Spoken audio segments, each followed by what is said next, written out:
I wish there was a good story behind this sandwich. There isn't, really. Just a dumb idea that I sat on for a while before I finally made it and said, Holy shit. let's see if I can tell a story anyway. Back in 2019, a British supermarket called Marks and Spencer launched a new sandwich to mixed reactions.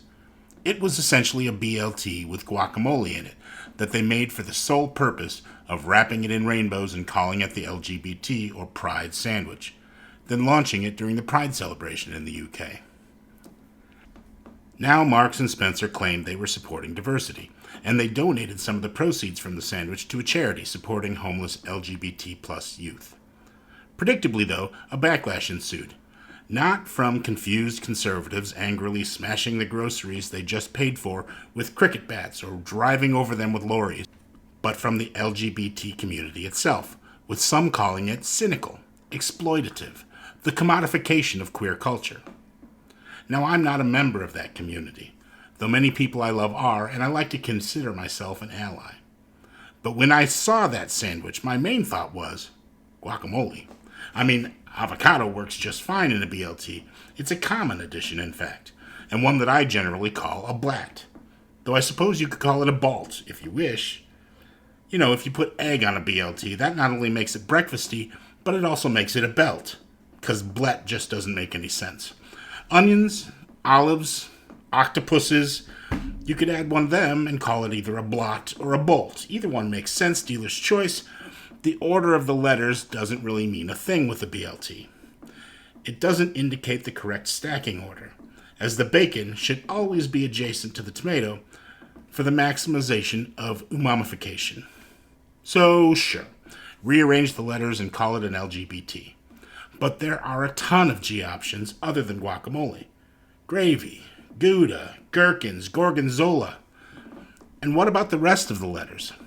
Even if you don't go the full LGBTQIA+, what about the Q? Surely, Marks and Spencer, if you valued the sandwich arts, if you truly wanted to challenge yourself and delight your clientele, you would add a Q ingredient and create an LGBTQ sandwich, rather than this half-ass afterthought of an LGBT sandwich. Just like that, the ingredients for the LGBTQ sandwich popped into my head. Not as a tribute to the LGBTQIA+ community, though they have my love and my support, but as a quixotic throwdown to a foreign grocery chain who will never hear of me or frankly care if they did. But now I've finally made it, and it's spectacular.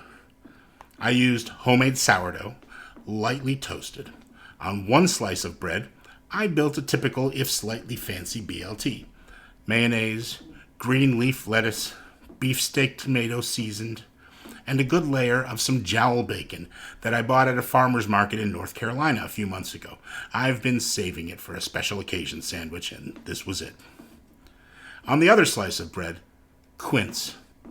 This paste, called membrillo in Spanish, is a sweet and mildly tart citrus spread made from the quince fruit and is often served with manchego cheese as a tapas. Here, I'm covering it with grated Gruyere instead, and broiling to melt the cheese and soften the quince spread. Carefully put those halves together and cut on the diagonal for that beautiful, beautiful cross-section. Now that may not be a rainbow sandwich, but it's the best sandwich I've made in a long time. The sweetness of the quince spread played up the nuttiness of the Gruyere cheese, almost hinting at peanut butter flavors, which were amplified by the salty, smoky bacon.